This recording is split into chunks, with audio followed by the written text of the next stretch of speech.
Assalamu alaikum туугандар. Бүгүн улуттук госпиталга барсам, Бишкектеги национальный госпиталь. Ошо коридордо бакыр айтып чоң кылып жазып коюшуптур.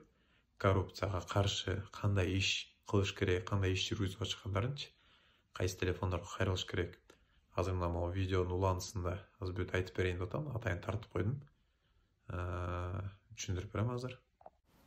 Биякта жазылып турат: коррупциясы жок, ден соолукка укуктуу деп.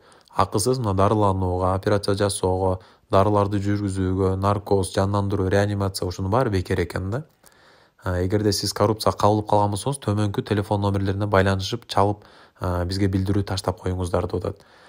Сиздер билиңиздер дейт. Акча берүү менен, врачтын чөнтөгүнө акча салуу менен сиз качествоны жогорулата албайсыз дейт. Жакшы операция кылып кете албайсыз дейт да.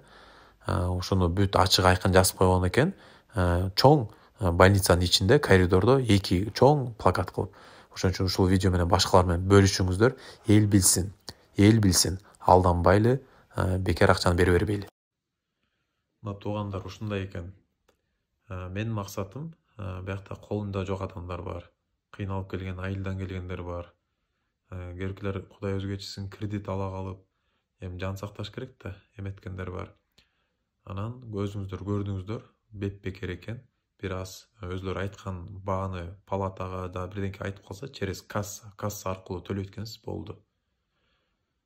Лишний акча бергендин кажети жок экен. Бирок өзүңүздө акча болуп, өзүңүз ыраазы болуп бере турган болсоңуз, бул анда башка сөз го дейм да. Өзүңүз бир айыгып чыктыңыз, анан өзүңүз чындап ыраазы болуп, бир ошо врачтын көңүлүн алып коеюн, бир ошого ыраазычылыгын билдирип коеюн десеңиз, башка сөз. Бирок силерден бирденкени милдеттүү түрдө сурай турган болсо, требовать эте турган болсо, анда сиз дароо жанагы номерлерге кайрылып, ошол коррупцияга каршы күрөшсөңүз толук мүмкүн. Эч коркпоңуз. Сиз билиңиз, ушул эле гаишниктер, ушул эле врачтар, ушул эле башка бүт мамлекетти башкарып аткан кишилердин баары президенттен баш болуп. Алар өзүнөн өзү эле акча болуп калган жок да.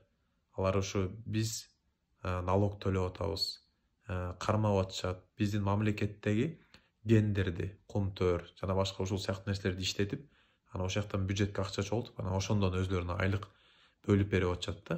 Орусча айтканда, они распределяют зарплату всем таким образом из бюджета.